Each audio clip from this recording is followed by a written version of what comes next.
Hello everyone, welcome to our webinar today. Today is a very special day for me as well because the school I'm speaking to is very dear to my heart. It is in fact my alma mater, the Indian School of Business, and I can't control my excitement.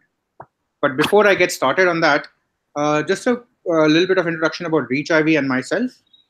So ReachIvy is a premium education and careers advisory. Our study abroad and career consultants help aspiring students get accepted into Ivy League schools and other top schools such as ISB. On me personally, I'm a senior counselor here with ReachIvy.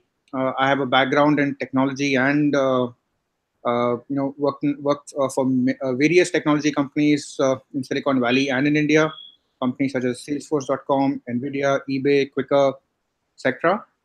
I have an MS in Electrical and Computer Engineering from Carnegie Mellon in Pittsburgh, and an MBA, obviously, from the Indian School of Business, Hyderabad.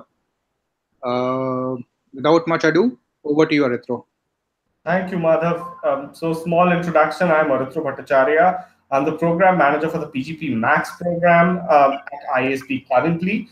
But I have, in my past, I've been in charge of the admissions for the PGP program as well as the YLP program, which is the Young Leaders program at ISB. Also looked at the Training Center Connects. Before ISB, I have been with Pearson for around 6 years. Where I have worked with almost 30 or Fortune 500 companies in a human capital consulting role. Yeah, so that's about it. I look forward to the webinar, Madhav. Thank you, Aritro. So let's get started with the questions, Aritro. Could you share with us a bit of the background about ISB? So ISB, again, the story is that ISB happens to be, that's a 17-year-old story wherein sometime in 2001, we were set up. The founding associate schools were Kellogg and Wharton. And, the idea behind doing this was that they wanted to set up a school which followed a global management curriculum for India. So that's one of the ideas, one of the core ideas behind setting up of ISB. So if you know ISB, you would know that we are the pioneer when it comes to the one-year MBA program or the MBA equivalent, the PGP program that we have. And we kind of a trailblazer in the entire industry because before us, there wasn't many firsts. So we were the first, amongst the first college, I believe the first college in India to look at Gmat as one of the criteria. Before us, it was all GAD, ZACT, and so many of the other assessments that are there.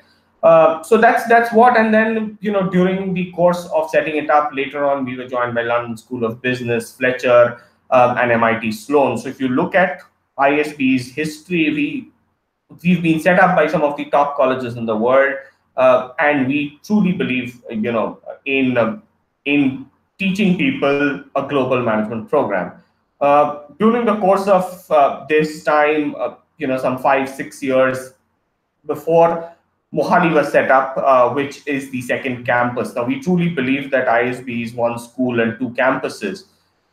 So even though it's ISB, it's the same thing. It's just that Mohali is in the northern part of the country, and we are here in Hyderabad.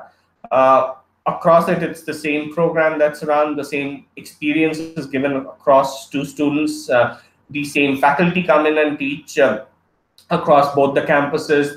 Both the campuses have similar kind of infrastructure. So that's ISB in brief. And if I were to talk about, again, maybe we could do that at a later point in time, but let's start off with this. Thanks, Aritro. That's very helpful. So moving on, can you speak about the MBA program or the PGP program as it's called at ISB? Right. So the PGP program again at ISB is it's actually a suite of 4 programs, which is the PGP program, which is what most people are interested in, which happens to be the 1 year, 12-month-long program. That is the FT ranked, if I were to talk about it, because rankings happen to be one of the parameters that people can assess a program on. So we follow the FT rankings, whereby we are placed number 28 in the world. for the for the MBA PGP program. For the PGP for women, actually, the program is ranked higher at number 26 in the world. We have consistently, we were the youngest college to debut in the FT Top 20 when we debuted, way back many years back. And we've tried, and we are the highest ranked MBA program in the country. So if I were to just talk about India, there are just 3 other colleges other than ISB, all of them ranked below us. So that's the PGP program. And later on, what has happened is that the PGP, with the success of the program, the entire suite has kind of been expanded. So we now have a PGP Pro as well, which is a weekend MBA program for people who may not be willing to go through the full-fledged, campus experience. There's the PGP Max program, which is for senior executives. The average age of that group is around 16.5 years plus. That's a class size, and primarily that's meant for senior executives and people wanting to move into leadership. People who are already leaders in their own domains wanting to move into maybe an organization or global leadership positions. And there's the PGP MFAB, which is the management of family businesses. So this is in broad the PGP suite of programs. But coming back to PGP, again, the first thing that I would like to tell you guys is that it's not a degree, because it's a degree equivalent. ISB is not a government recognized institution. So, excuse me, we do not award degrees or diplomas like they are given. So that's one. But then it's one of the most accepted programs in the market. The rankings talk about that. And just since we were talking about rankings, I'm kind of reminded of this ranking of there's a magazine in the US called Quotes and Quants, which ranks, which did a poll and which ranked the most desirable business schools globally. So ISB has been placed 5th in the world when it comes to people wanting to pursue a management degree. So that kind of speaks about the desirability of the program, the acceptability of the program. Obviously comes as a function of, or the desirability comes as a function of the fact that it's widely accepted in the market. In terms of strengths, if I were to really talk about the program, well, the program is a very intensive program, Madhav, and you would attest to that fact.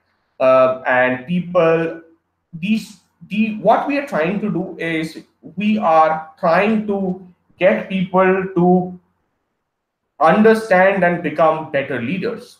So that's, if I were to put it, one of the core ideas or one of the core takeaways of the program would be that we would teach you leadership skills, and how you use those leadership skills is left to you. Teaching methodology, if I were to talk about it, well, it's a very intensive program. It's a residential program. People come in and stay on the campus. Even if you are from Hyderabad or say in Mohali and you do get the city, you will come and stay on the campus.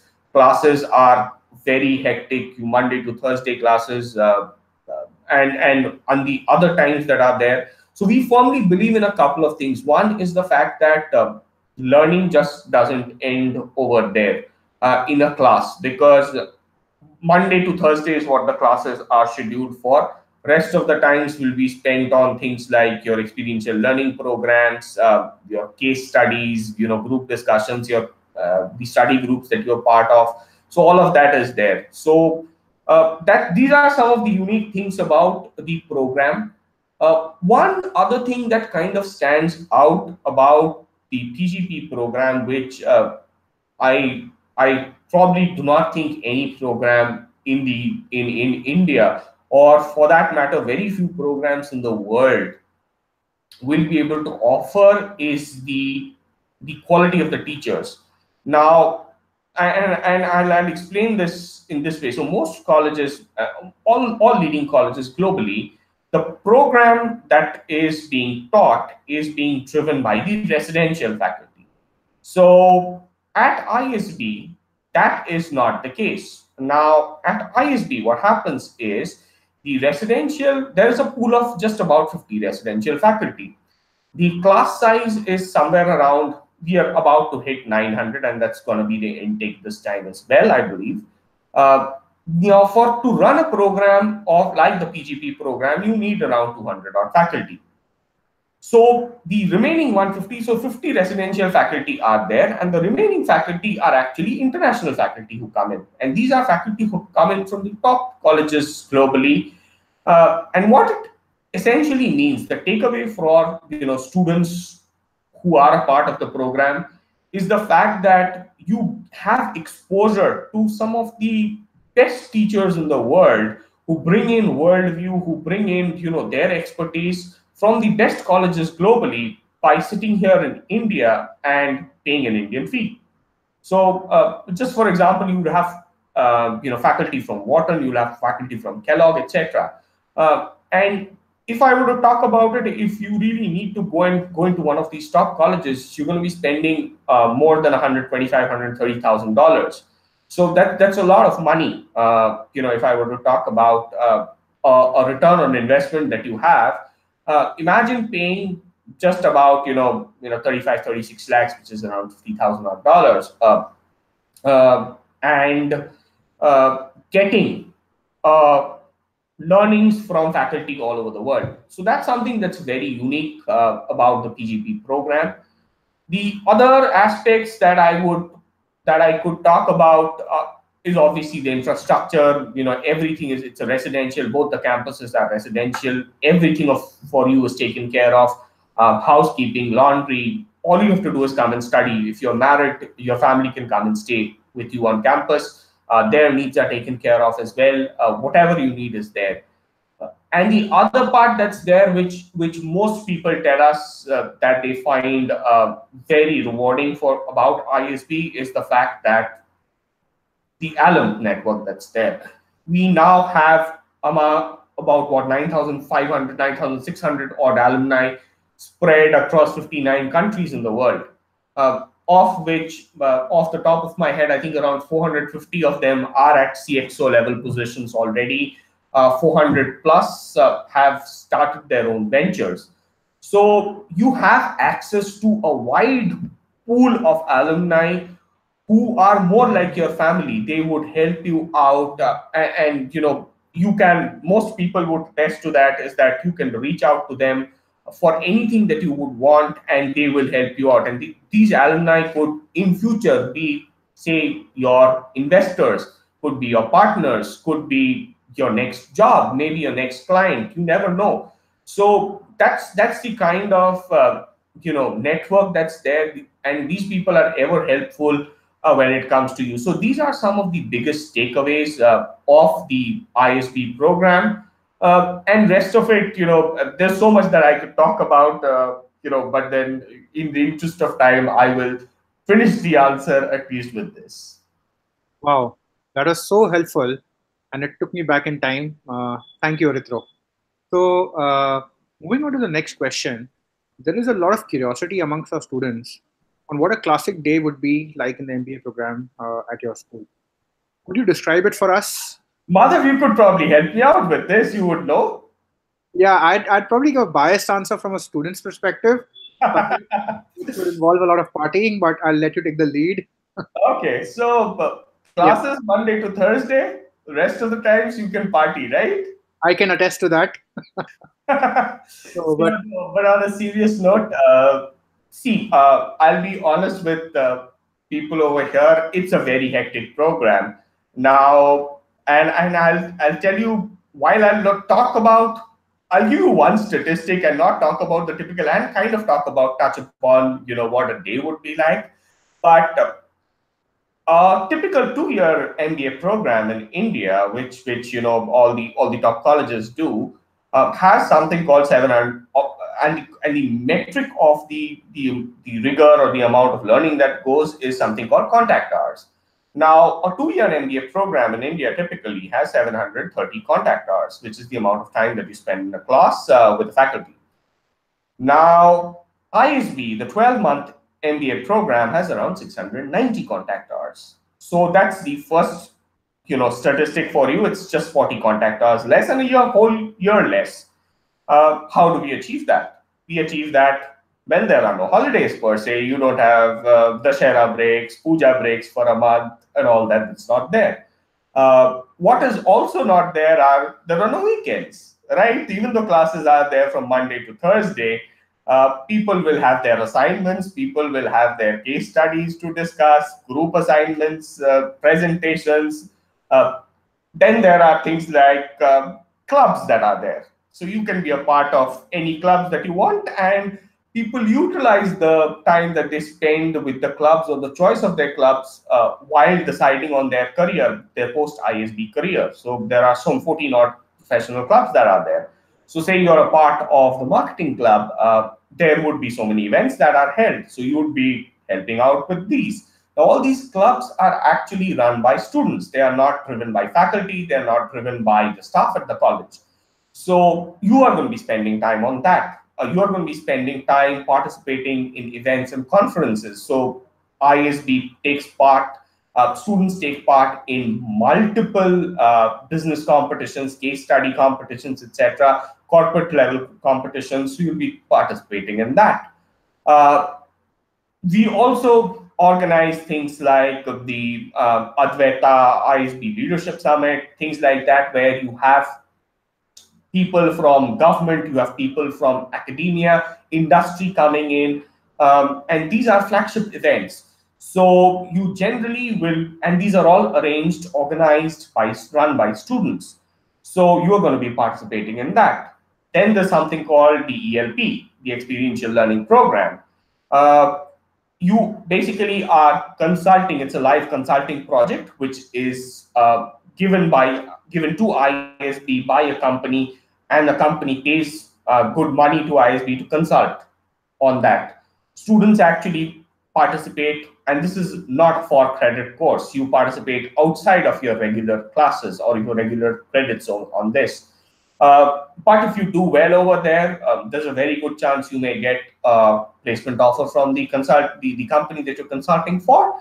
And companies also tend to then place a lot of emphasis. They are curious to know about what you've done in your ELP. So you'll be spending time on that. You'll be, flying out with your group of with a group of students who are consulting with you to companies working on that.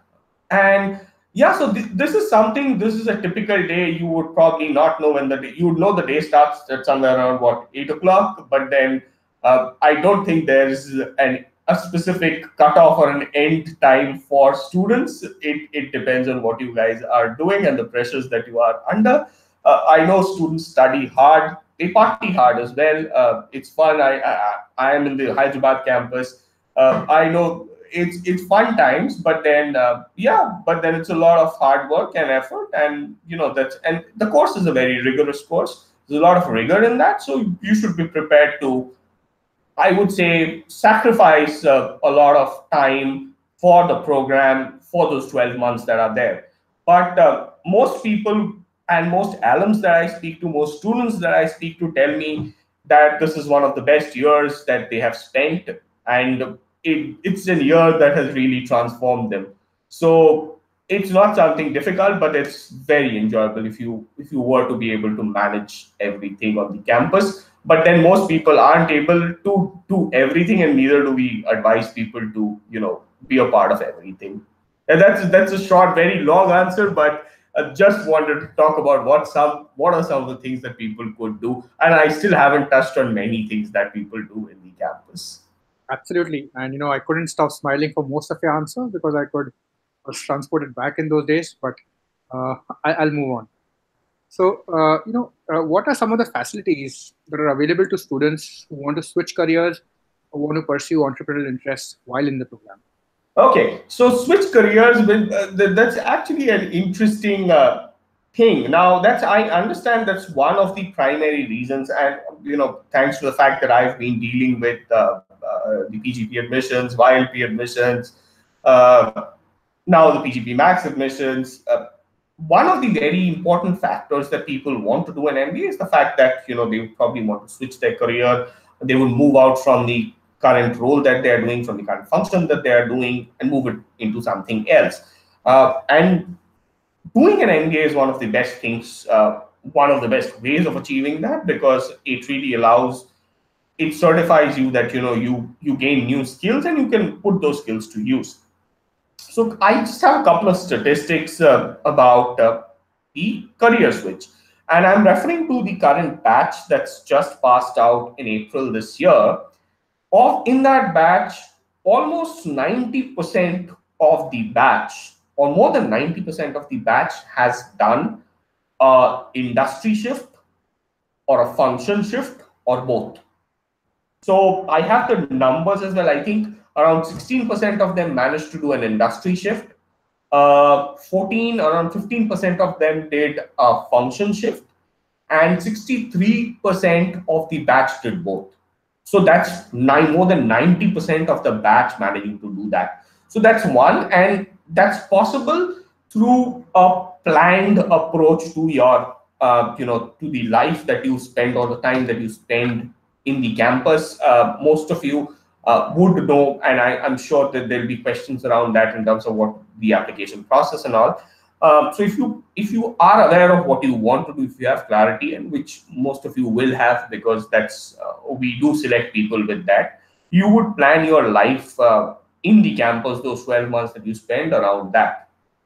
And so what that would enable you to do is that it would help you, and there are so many other things that are available. There's the career advancement services that's there, which is a team of dedicated 35-40 people who reach out to our corporate partners to try and get you the job that you want.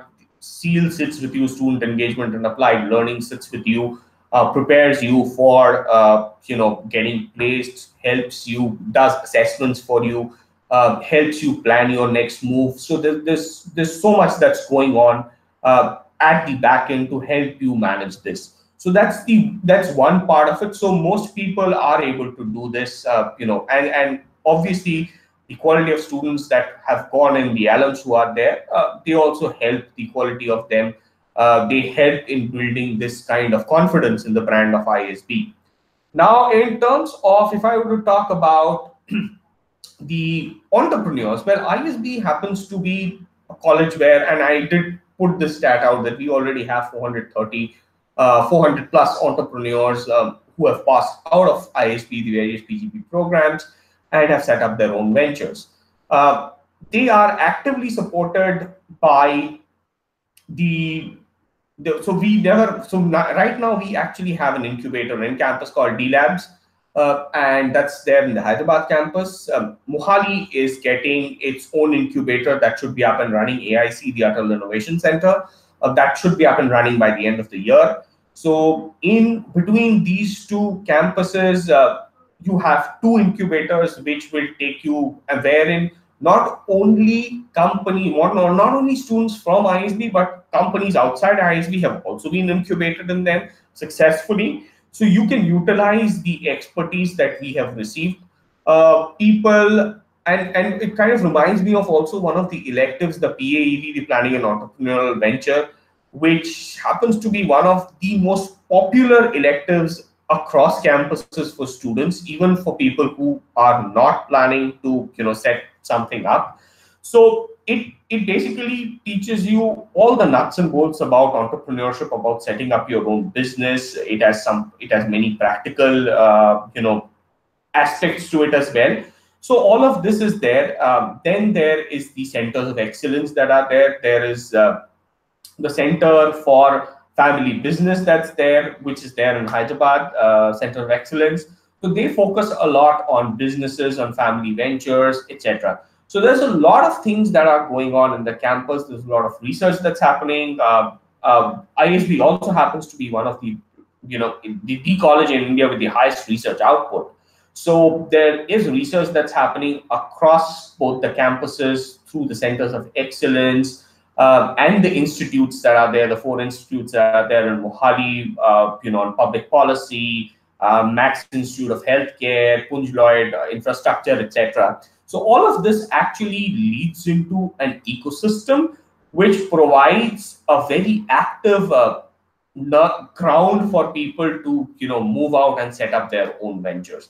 So that's something that's there. And in terms of case competitions, I believe I already covered that, what we do, etc. So all in all, you will have an alum network that's going to support you. You have incubators in campus that are there to help you. there are obviously electives that are there, then there's enough research that's going on, and there's enough expertise. So I would say that we've covered the entire, gamut of life cycle of somebody wanting to either change their careers or set something up when they want to do that, through ISB.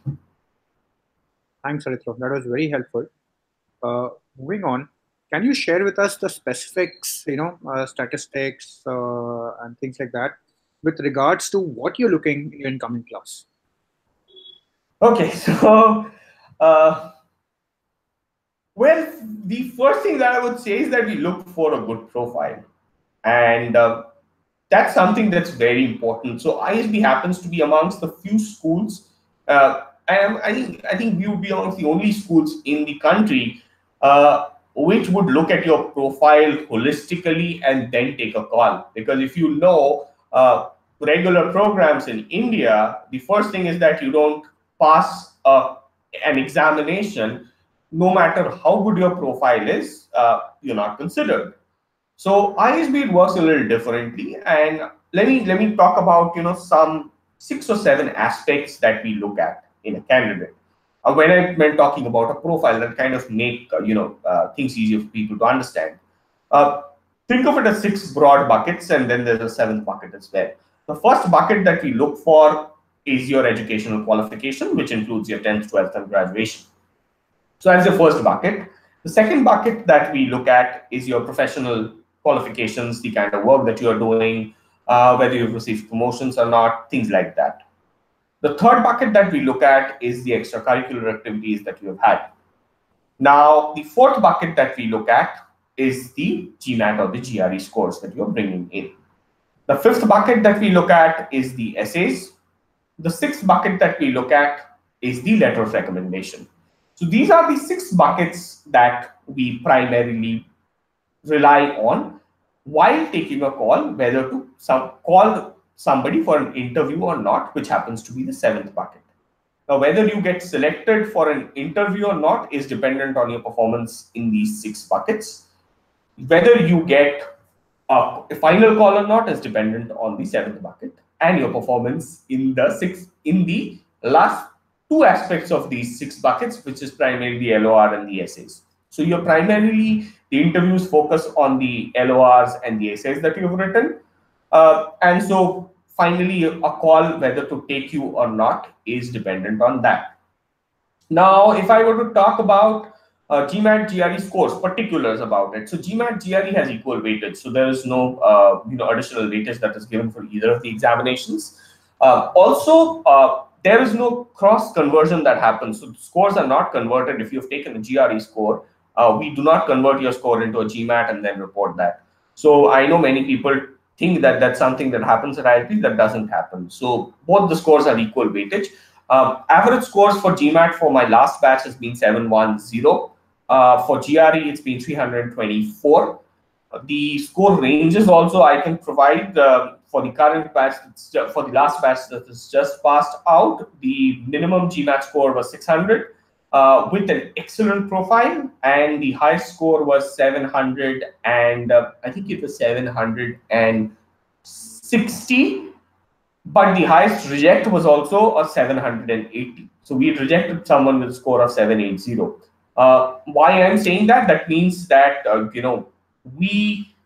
if your profile is not good enough, if all the aspects of it are not good enough, or if generally it's not a good profile, even if you score very high in your Gmat, doesn't mean you'll come into the batch.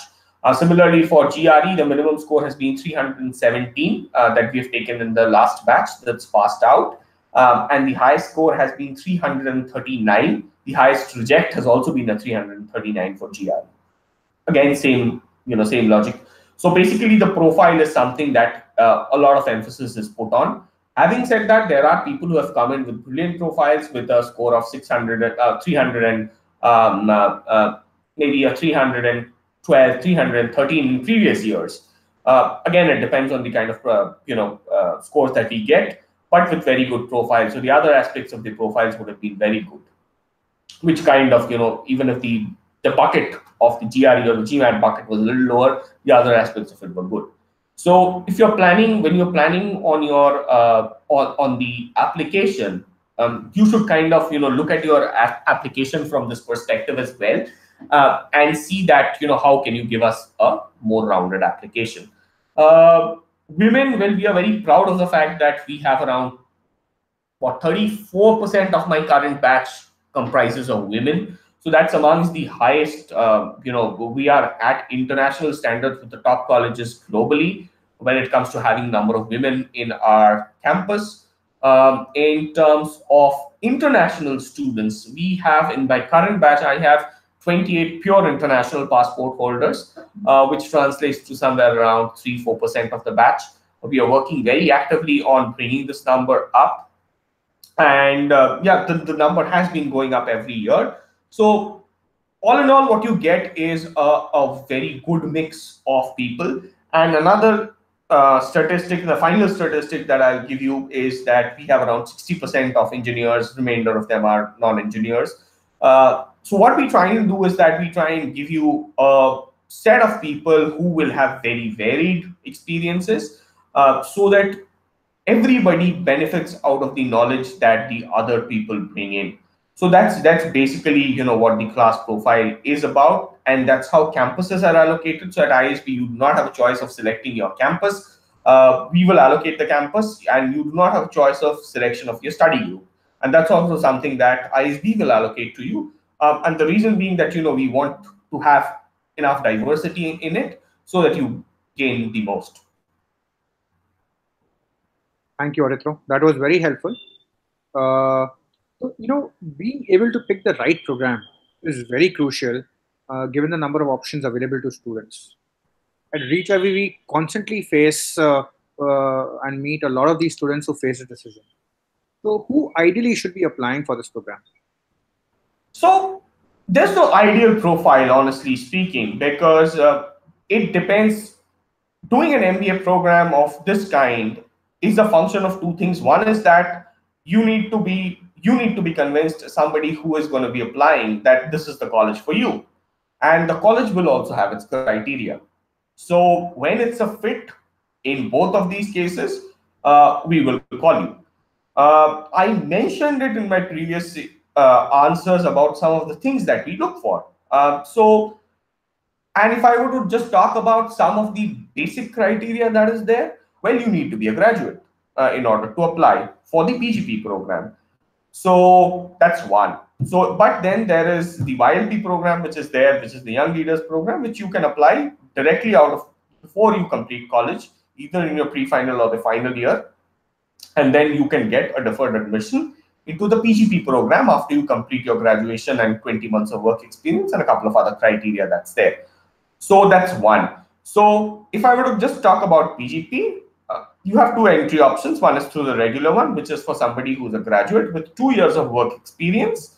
That's about it. And then you need to take up Gmat, GRE, and you need to go through the application process, which anyway I believe we're going to be covering.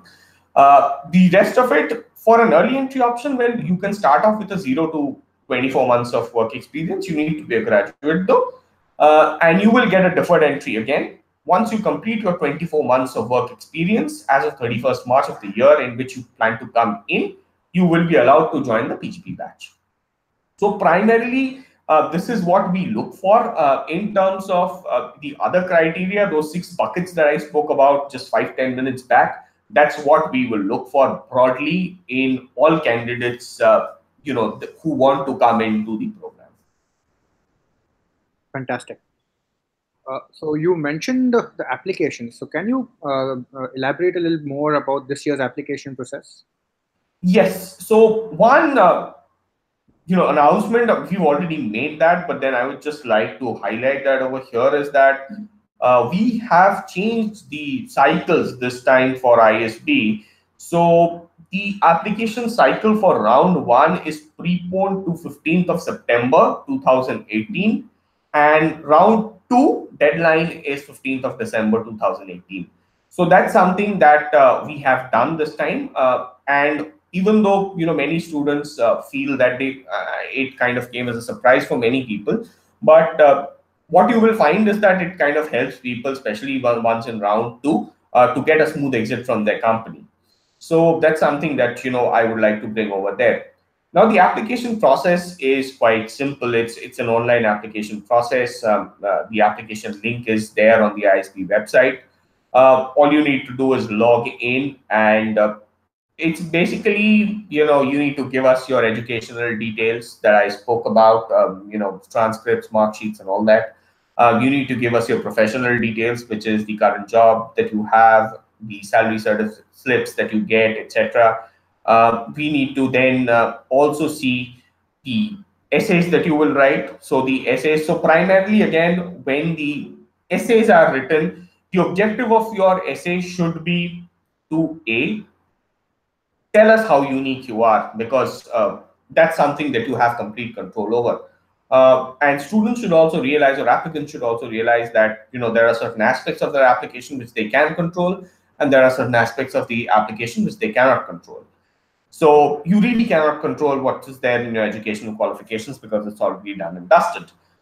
Similarly, you have no control over what is happening in your professional front. You would have already worked for X number of years. You have a track record over there. You've received promotions, not received promotions. So that's also there. You also cannot control the fact your extracurricular activities, whatever is there, because again, if you don't have it, you don't have it. And an advice that I would give right over here is that do not manufacture something just for the heck or for the sake of impressing us. Your application is gone. A lot of effort is put in to study every application, and trust me, it will be figured. We'll be able to figure it out. If you have written something which is not true. So there's this fad that is going on that ISB, values NGO experience, things like that, and all that. Do not go into all of that, because tell us something that you're passionate about, that represents you. So we want to do that. We want to know that. So the essays are something that you should focus a lot on. So for this year, there are 200-300 word essays that you need to write.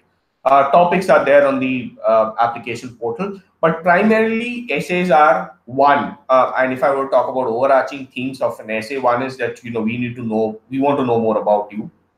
We want to know more about why you want to do an MBA.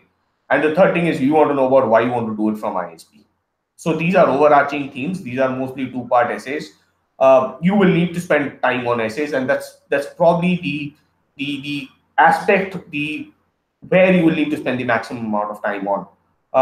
Because in order to write a good essay, you may know everything about yourself. You may feel that you know everything, but trust me, when you start writing it down and having to crystallize that down to 300 words is going to be difficult. So start off early, finish off on your essays, go about, show your essays to people you trust, maybe somebody you trust, you work with professionally, who knows you, your family, your friends. They would all be people who should actually look at your essay, take in their comments, and then rework, and give us the best version that you could give.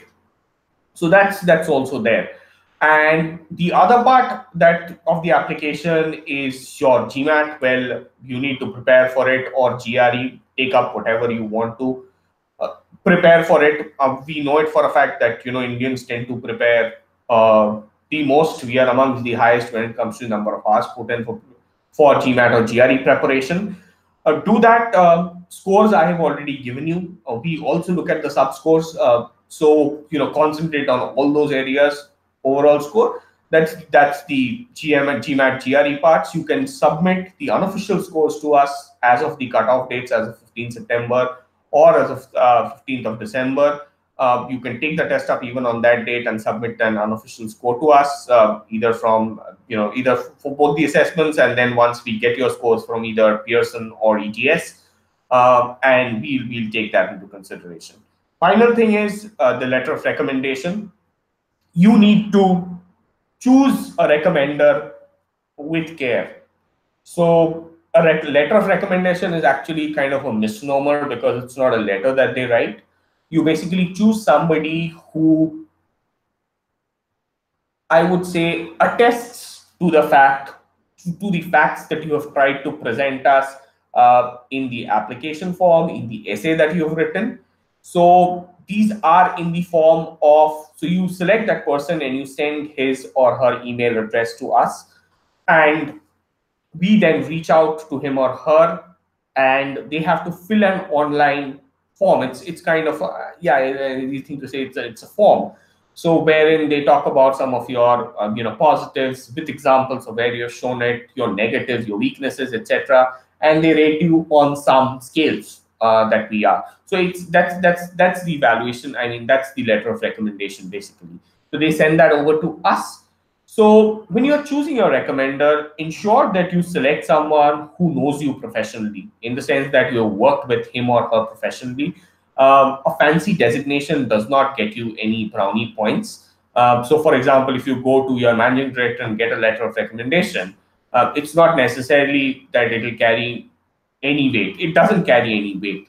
One. Two is that it might actually backfire on you, because if you are part of a large company, your managing director may not know who you are, may not know your intricacies, may not know your professional strengths, weaknesses, because it's just too large of an organization.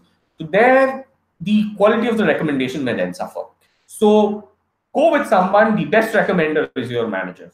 If you cannot get your manager to recommend, if you worked before, not too long ago, you can go to your ex-manager, or maybe get a peer to it. It could be a client who gives a recommendation.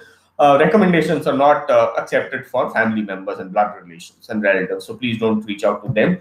Also, don't reach out to your school professors now, because most of you would have finished that a while back, and they would not know about your professional strengths and weaknesses.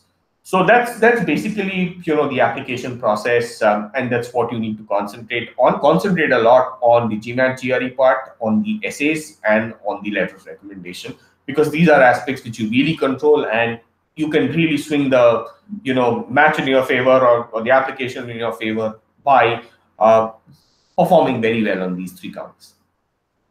Thanks, Aritro. That's very helpful. Moving on. So every year we get students who have applied on their own previously and are now applying through ReachIvy as they're very committed to ISB. Any advice for such students who are reapplying? So reapplicants, again, the only difference from what I've mentioned is the fact that they have to write a reapplicant essay. The reapplicant essay is, the objective of that essay is to understand what are the changes that have happened to your profile since the time that you have applied. And I've been interacting with students, with people who have come across in info sessions, webinars, etc. Many of them say that nothing would have changed much. My advice is that please do not think of that. You would have surely learned something in the 9 months, 12 months, assuming you applied last year. You would have surely gained some skill, done something. So use that to tell us what is it that you have learned, what is new that you are bringing in to us. Also, for reapplicants, you can reach out to us. While we may not be able to give you detailed profile level feedback, but if you have reached out to us post your application, post the rejection last time, you can reach out to us, and we will try and see if we can give you some generic feedback in terms of some of the areas that you could work on. So go off to the ISB website. There's the ISB email address, pgp@isb.edu. Write to us. I don't promise that we are going to be able to get back to each and every one of you individually, but we'll try our best, because we are still humans over here. We get thousands of applications, and it's a very small team that actually manages the entire show. So we'll try and reach out to you. And we'll try and give you feedback. So just reach out to us, and we can take it forward from there. But no promises, though, that you will get very detailed feedback. Fair enough. Thank you so much. Now, is there any kind of financial aid available to students who are applying for this program? And Right. Could you elaborate on who the ideal candidate would be? Right. So again, there are lots of financial aids. That is available. We have this saying that nobody at ISB has gone. A deserving student in ISB has not been denied his or her seat because of finances. So scholarships are available. All scholarships at ISB are merit based. So you have there's 100% scholarship available, 75%, 50%, 25% scholarships. 100% scholarships are available in round one. That gets exhausted, and then the 25%, 25, 50, 75% is available in round two. So these are the merit scholarships. Now, all you have to do is you have to select a box in the application process saying that you're interested in the scholarship, and that's it. There are corporate scholarships that are also available. There's a city scholarship. There are so many companies that provide scholarships to specific sets of people. They have their own criteria which they announce during once the scholarships are open. So that is also available. There is the mean scholarship which is there, and that's the closest probably. That's something that's there to a quota, but then that's for people with family incomes of less than 10 lakh rupees annually. So you have to provide us proof of that. So then you get a scholarship, mean scholarship, merit mean scholarship. And overall, these are scholarships. Scholarships are also available for international students. There is pool of scholarships that are available for them as well.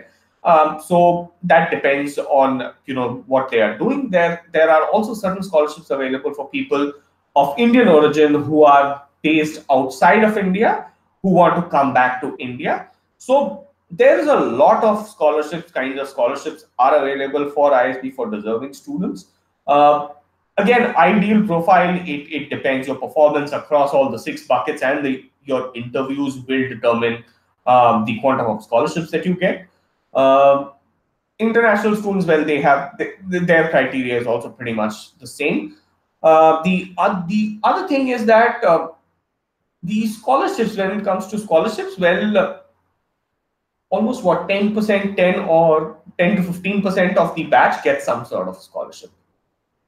So yeah, so that's I think would be what I would want to talk about when it comes to scholarships. Thank you. So this is one of the important questions. So how does the school assist students with career guidance and placement? Interesting. Yes. So again, I do understand that career guidance. I mean, one of the reasons why people want to do that, an MBA program, is to change careers and to find a job.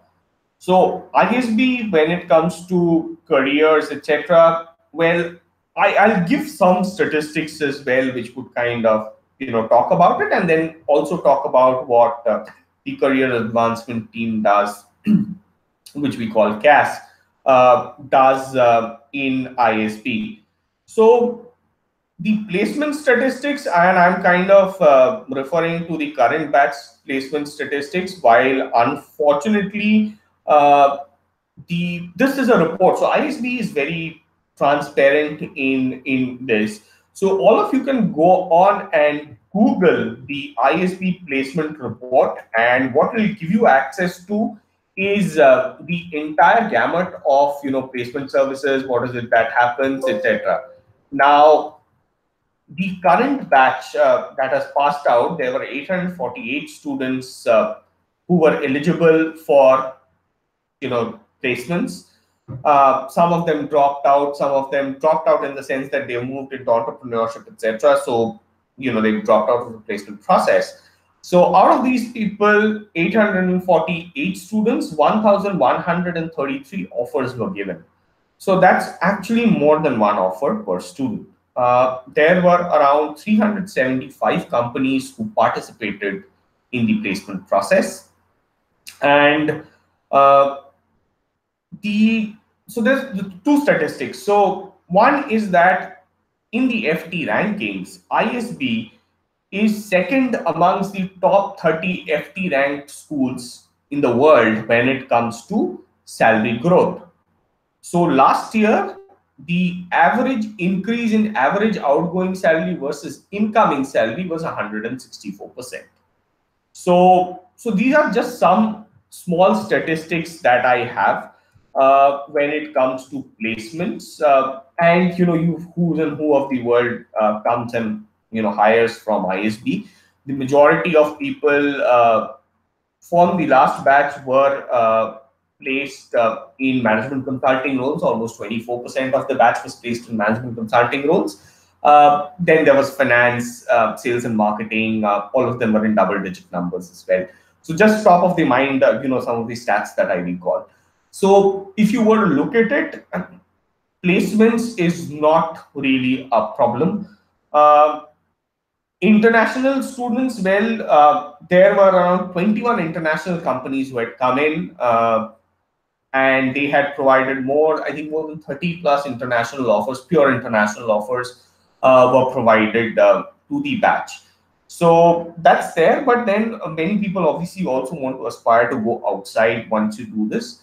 What you then do is that, and what we have seen this happening across, is that people tend to leverage on the alumni network, and then they make a shift probably in a year or two time, 2 or 3 years time, once they have the opportunity that they want to go to. Many of them, we have seen that they move in their current role, in their current company, they move out to a global role as well. Now, how do we support you in this entire process? So it starts from the day, at least this time, actually, it started from O week itself. O week is the first week that you come in, wherein you were actually asked to come in with your CV prepared. SEAL had actually asked students to do that. So what we also do is that we provide career coaching sessions, workshops with people. We sit with each and every person. SEAL will sit with them. CAS will sit with them. Career Advancement Services will sit with them. Understand what is the profile that they have. Understand what are the kind of jobs that they are looking for. Understand where their career aspirations are. And then we work with partners. We work with our corporate partners to try and get you these jobs. So if we figure out that, okay, this is a niche profile that's there, something like that, we would reach out to our partners and try and figure out. And this also works because we have a wide range of people experiences coming in, 2 years to almost 20 years in the batch are there. So we work with each and every one of you to try and understand what is it that you're aspiring for, and then we go ahead and try and get you the job that you're looking for. So career coaching workshops are there. We help you with writing your resume. CAS helps with that, so that you have the most crisp and best possible version of a resume that you can do.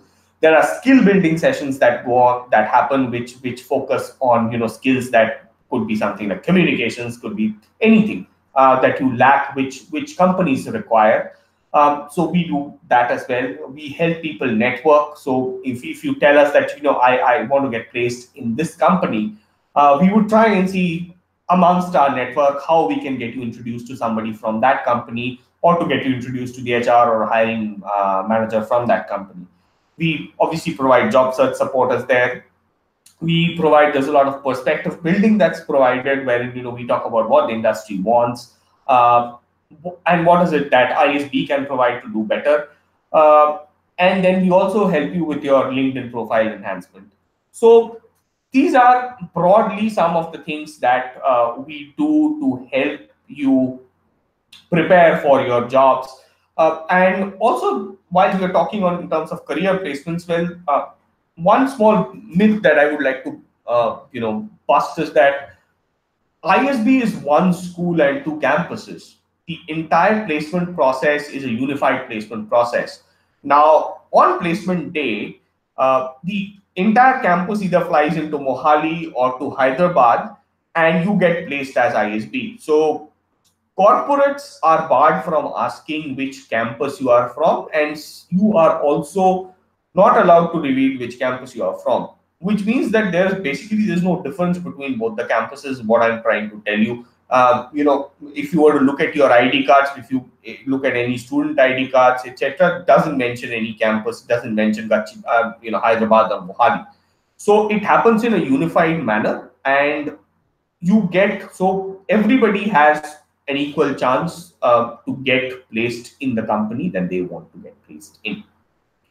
So yeah, that's it. So, and you obviously have access to the alumni network. That's something that many people use to find jobs. People also use the ELP program to get pre-placement offers.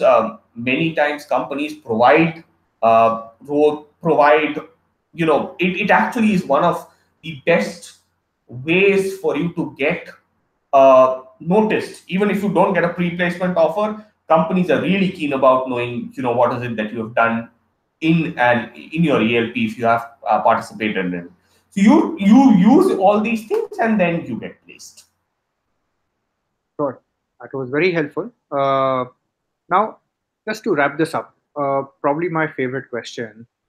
If you had one piece of advice to give to students who are interested in applying to ISB, what would it be? Well, yeah, difficult question. There's so much, that keeps coming to my mind.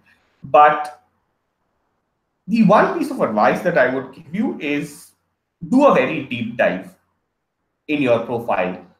That's very important because, see, we want you guys to highlight your best to us. So that's something that's very important. We follow a strength-based approach. We follow a positive approach towards the entire application process. So in case you have, you feel that there is some negative aspect in your profile, etc., try, while I won't say hide it, but then try showing us the positive aspects of yourself. Try highlighting that to us, because that would carry more weight. In continuation to that, while you feel that you are, and it's great that you feel proud, feel free to be very proud of the fact that you think you are eligible to be, that you are applying to the topmost program in the country and amongst the top programs in the world. Do not embellish. Write, be true, because that really goes against you. And the third thing is that tell us things that you're passionate about. We've had cases where somebody has written an essay. Her essay was, all about, women empowerment, etc. Unfortunately, when in the interviews when she came in, we figured out that she's just spent 1 week on, educating women empowerment. Basically, she wanted to. She felt very strongly about education, girl child education. But then when we asked her what is that she has done, she's basically done nothing. She just spent 1 week, after or before the interview to, volunteer somewhere. So that actually goes against you, and her whole essay, the premise of her whole essay was based on this, on why she wants to do that. So things like these actually fall very flat, and they go against you. So highlight things that you're passionate about, and let us know the best side of you. For all you may know, you may not even realize that these are your strengths. So give us your best side, and then let us judge whether you fit into the batch or not. So yeah, that would be my last set of advice, or my last pieces of advice for prospective candidates. Super, very wise words. Thank you very much. It's been a great session. Thank you so much for your answers, Aritro. It's my pleasure. Please write to us on help@reachiv.com if you have any other questions. Thank you.